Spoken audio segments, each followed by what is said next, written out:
नमस्कार दोस्तों, स्वागत है आपका वनडे एग्जाम सेंटर में। दोस्तों, आज के वीडियो में हम लोग बीए फर्स्ट सेमेस्टर हिंदी का जो पेपर है, जिसका नाम है हिंदी साहित्य का इतिहास और जिसका पेपर कोड है HND 101F, उससे संबंधित 100 महत्वपूर्ण व विकल्पी प्रश्नों की प्रैक्टिस करेंगे। ये प्रश्न परीक्षा में बार बार पूछे जाते हैं, तो परीक्षा में जाने से पहले इन प्रश्नों को जरूर देख करके जाइएगा। चलिए बिना देर के प्रश्नों की प्रैक्टिस शुरू करते हैं।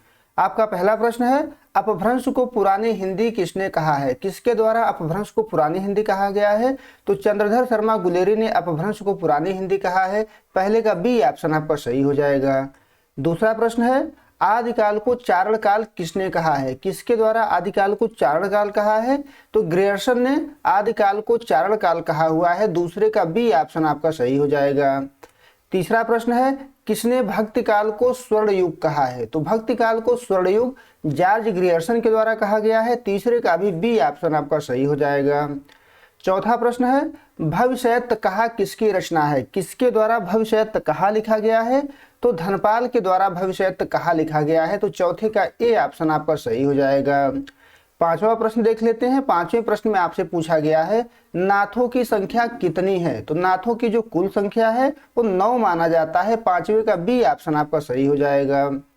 छठा प्रश्न है, छठे प्रश्न में आपसे पूछा गया है कि श्रावकाचार्य के रचयिता है? किसके द्वारा श्रावकाचार्य नामक ग्रंथ लिखा गया है? तो श्रावकाचार्य के रचयिता देवसेन है। देवसेन के द्वारा यह ग्रंथ लिखा गया है। छठवें का बी ऑप्शन आपका सही हो जाएगा। सातवां प्रश्न है, निम्न में से कौन सुमेलित नहीं है? आपको बताना है कि इसमें से कौन सुमेलित नहीं है। एक तरफ आदिकाल का नामकरण है, दूसरे तरफ नामकरण करने वाले विद्वान का नाम है। तो आपको बताना है कि कौन सुमेलित नहीं है। वीर गाथा काल नाम रामचंद्र शुक्ल के द्वारा दिया गया था, यह सुमेलित है। वीर काल नाम विश्वनाथ प्रसाद मिश्र ने दिया था, यह भी सुमेलित है। सिद्ध सामंत काल राहुल साकृत्यायन ने दिया था, यह भी सुमेलित है। लेकिन आदिकाल नामकरण मिश्र बंधुओं के द्वारा नहीं किया गया था, यह हजारी प्रसाद द्विवेदी के द्वारा किया गया था। तो सातवें का डी ऑप्शन आपका सही हो जाएगा।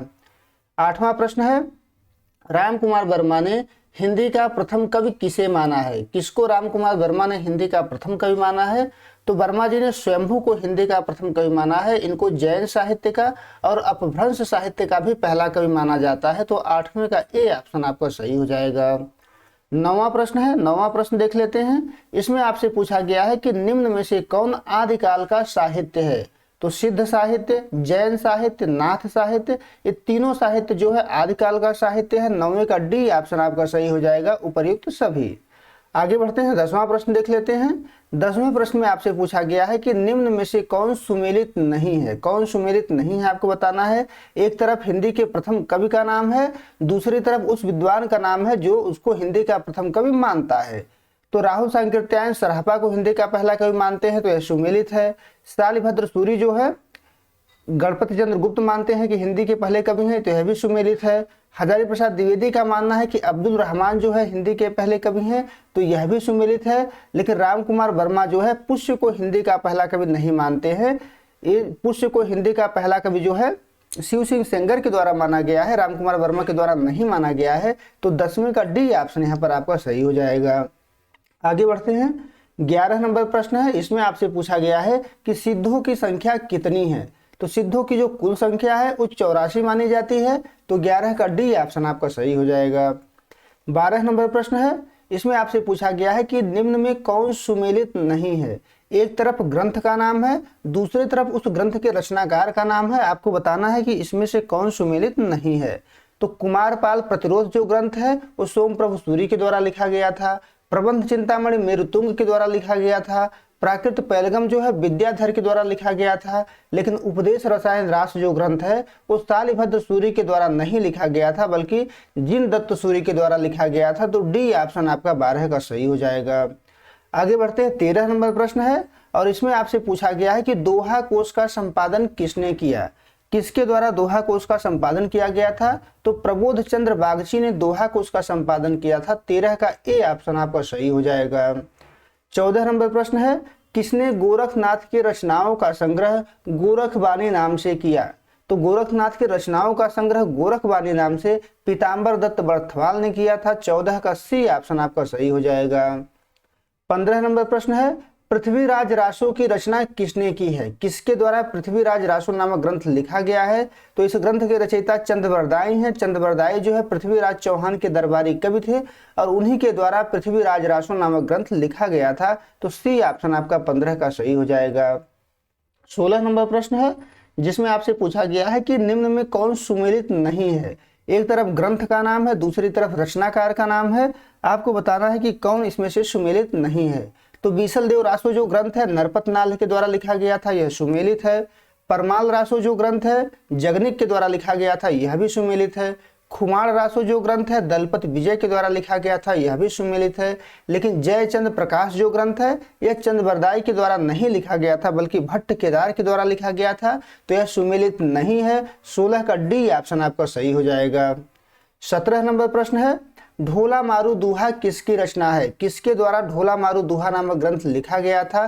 तो कल्लोल के द्वारा ढोला मारू दूहा ग्रंथ लिखा गया था। 17 का ए ऑप्शन आपका सही हो जाएगा। 18 नंबर प्रश्न है किसने वसंत विलास का संपादन किया? वसंत विलास का संपादन किसके द्वारा किया गया था? तो माता प्रसाद गुप्त ने वसंत विलास का संपादन किया था। लेकिन माता प्रसाद गुप्त जो है वसंत विलास के पहले संपादक नहीं है, इनके द्वारा बाद में संपादन किया गया था। वसंत विलास के जो पहले संपादक है उनका नाम है केशवलाल हरसाद राय, ये प्रथम संपादक है वसंत विलास के। लेकिन माता प्रसाद गुप्त के द्वारा भी इसका संपादन किया गया था। तो 18 का बी ऑप्शन आपका सही हो जाएगा। 19 नंबर प्रश्न है नाथों ने अपने ग्रंथ का प्रसार देश के किस भाग में किया है? तो नाथों के द्वारा अपने ग्रंथ का जो प्रचार प्रसार था वो देश के पश्चिमी भाग में किया गया था। 19 का बी ऑप्शन आपका सही हो जाएगा। 20वां प्रश्न है चर्यापद किसकी रचना है? किसके द्वारा चर्यापद नामक ग्रंथ लिखा गया है? तो चर्यापद जो है सबरपा के द्वारा लिखा गया है। 20वें का ए ऑप्शन आपका सही हो जाएगा। 21 नंबर प्रश्न है सिद्धों की भाषा को कहते हैं। आपको बताना है कि सिद्धों की भाषा को क्या कहते हैं? तो सिद्धों की भाषा को संधा भाषा के नाम से जाना जाता है। 21 का ए ऑप्शन आपका सही हो जाएगा।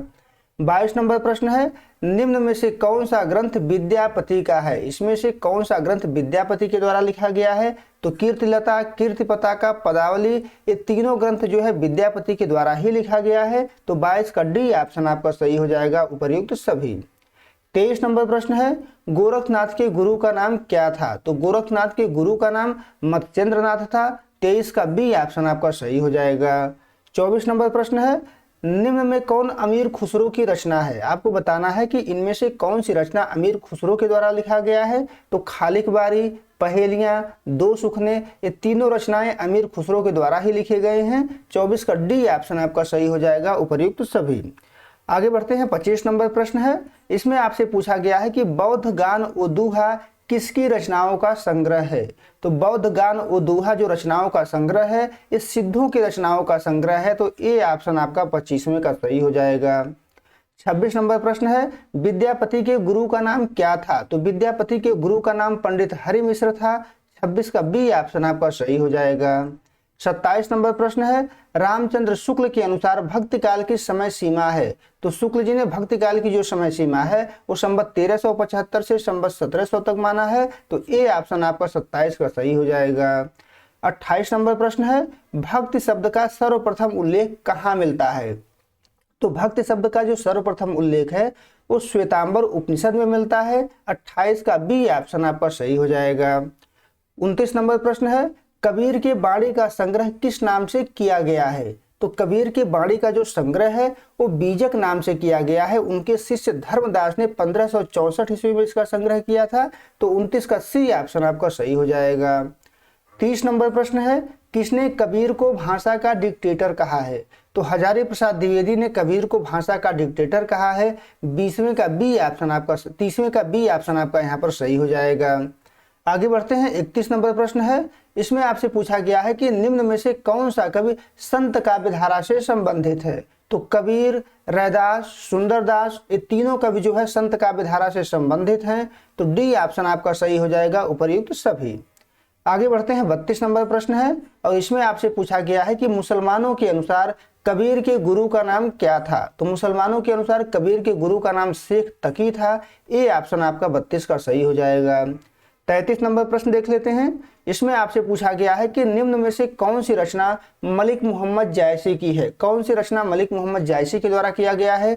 तो पद्मावत, अखरावट, आखिरी कलाम, ये तीनों रचनाएं मलिक मोहम्मद जायसी के द्वारा ही किए गए हैं। तो 33 का डी ऑप्शन आपका सही हो जाएगा, उपर्युक्त सभी। आगे बढ़ते हैं। 34 नंबर प्रश्न है। इसमें आपसे पूछा गया है कि जायसी के गुरु थे। जायसी के गुरु कौन थे? तो जायसी के गुरु का नाम शेख मोहिदी था। 34 का ए ऑप्शन आपका सही हो जाएगा। 35 नंबर प्रश्न देख लेते हैं। इसमें आपसे पूछा गया है कि निम्न में से कौन सूफी काव्यधारा का कवि है? तो जायसी, कुतुबन, मंझन, ये तीनों कवि जो है सूफी काव्यधारा से ही संबंधित हैं। तो 35 का डी ऑप्शन आपका सही हो जाएगा, उपर्युक्त सभी।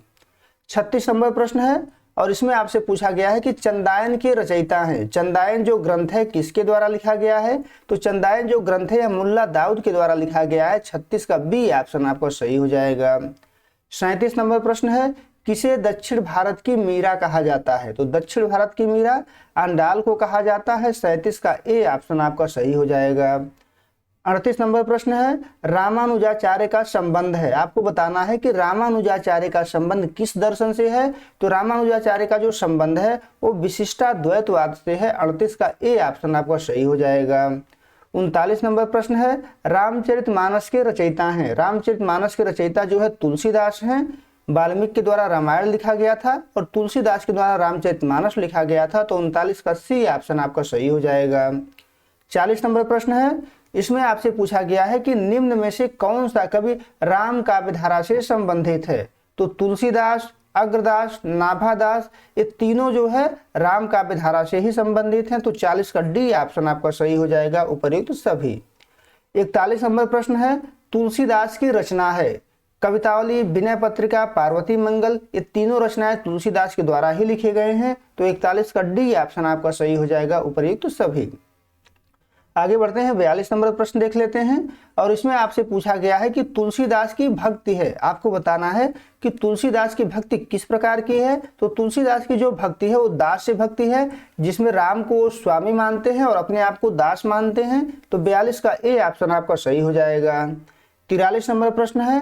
भक्तमाल के रचयिता हैं। किसके द्वारा भक्तमाल नामक ग्रंथ लिखा गया था? तो भक्तमाल के रचयिता नाभादास हैं। 43 का ए ऑप्शन आपका सही हो जाएगा। 44 नंबर प्रश्न है। कृष्ण भक्त कवियों का आधार ग्रंथ है। किसको आधार मान करके उनके द्वारा रचना किया गया है?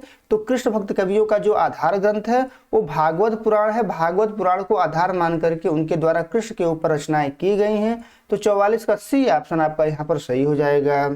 आगे बढ़ते हैं। 45 नंबर प्रश्न देख लेते हैं। इसमें आपसे पूछा गया है कि निम्न में से किसने अष्टछाप की स्थापना की है?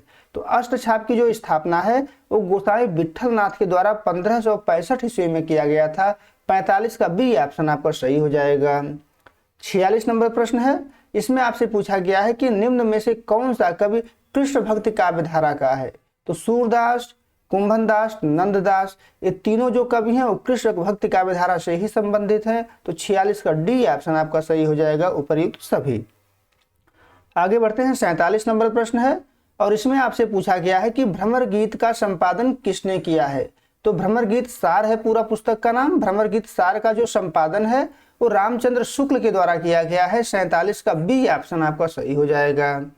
48 नंबर प्रश्न है। निम्न में से कौन सी रचना सूरदास की है? कौन सी रचना इसमें से सूरदास के द्वारा किया गया है? तो सूरसागर, सूरसारावली, साहित्य लहरी, ये तीनों रचनाएं सूरदास के द्वारा ही की गई हैं। तो 48 का डी ऑप्शन आपका सही हो जाएगा, उपर्युक्त सभी। 49 नंबर प्रश्न है। सखी संप्रदाय की स्थापना किसने की थी? तो सखी संप्रदाय की स्थापना स्वामी हरिदास के द्वारा किया गया था। इसको हरिदासी संप्रदाय के नाम से भी जाना जाता है। तो 49 का ए ऑप्शन आपका सही हो जाएगा। 50 नंबर प्रश्न देख लेते हैं। इसमें आपसे पूछा गया है कि रास पंचाध्यायी के लेखक कौन हैं? किसके द्वारा रास पंचाध्यायी लिखा गया था? तो रास पंचाध्यायी के लेखक नंददास हैं, जो कृष्ण भक्ति काव्यधारा से संबंधित थे। 50 का सी ऑप्शन यहाँ पर आपका सही हो जाएगा। 51 नंबर प्रश्न है। इसमें आपसे पूछा गया है कि निम्न में से कौन अष्टछाप में सम्मिलित नहीं है? तो सूरदास, कुंभनदास और नंददास, ये तीनों जो है अष्टछाप में शामिल थे, लेकिन स्वामी हरिदास जो है अष्टछाप में शामिल नहीं थे। तो 51 का सी ऑप्शन आपका सही हो जाएगा। 52 नंबर प्रश्न है। इसमें आपसे पूछा गया है कि किसने रीतिकाल को अलंकृत काल नाम दिया है?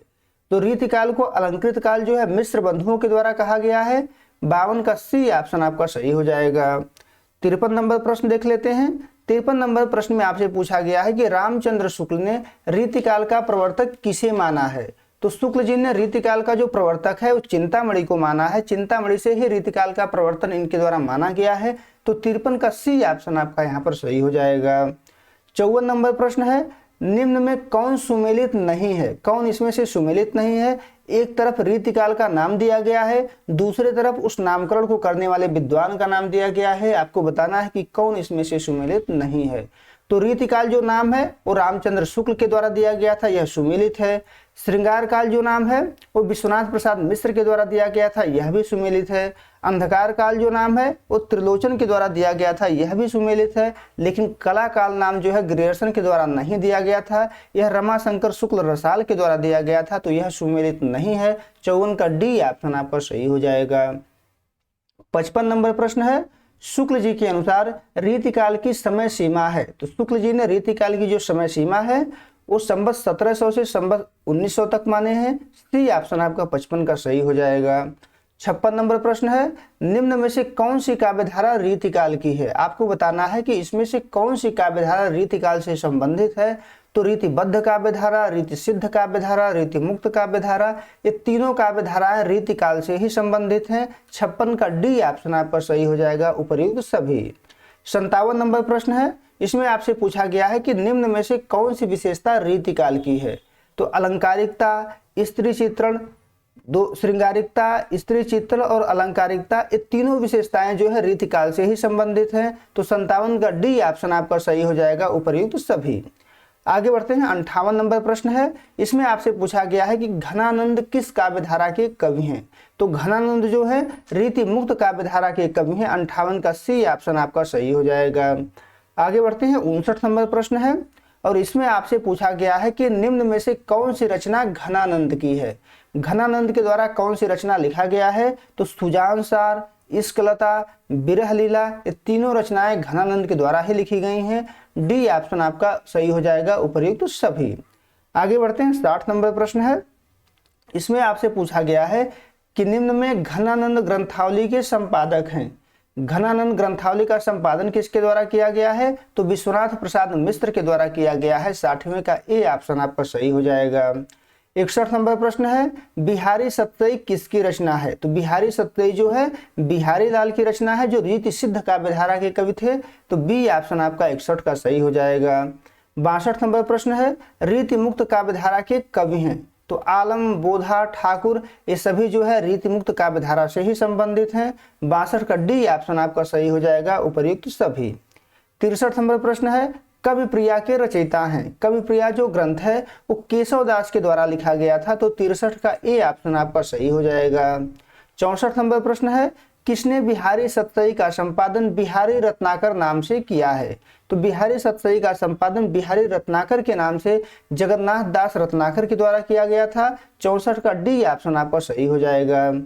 65 नंबर प्रश्न है, बिहारी लाल के आश्रयदाता हैं। बिहारी लाल के आश्रयदाता कौन हैं। तो जयसिंह के दरबार में बिहारी लाल रहते थे। तो जयसिंह जो है बिहारी लाल के आश्रयदाता है। तो 65 का ए ऑप्शन आपका सही हो जाएगा।